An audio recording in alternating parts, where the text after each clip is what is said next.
I have all the popular Korean eyeshadow palettes, and I'm going to tell you which ones are worth it and which ones are not. First up is the brand Clio. Their palettes are kind of a hit or miss in terms of which collection they're part of. Personally, I've found that their seasonal release palettes are not as pigmented as their usual eyeshadow palettes. They're really cute though, and packaging wise, they kill it every time. But their non-seasonal eyeshadow palettes, these are so worth it in my opinion. I think these are called like the Air Pro palettes or something, and I use this one for my everyday makeup look.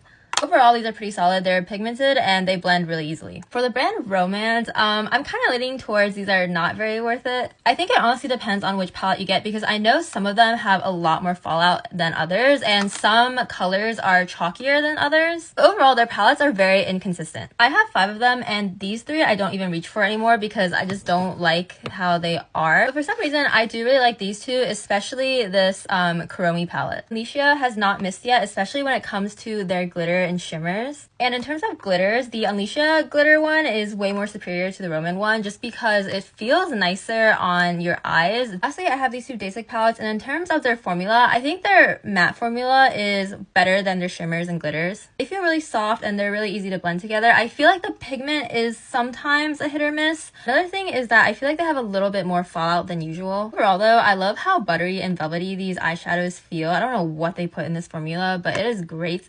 And overall, it's a very solid product. So yeah, this is not a Korean brand. This is a Chinese brand called Flower Nose.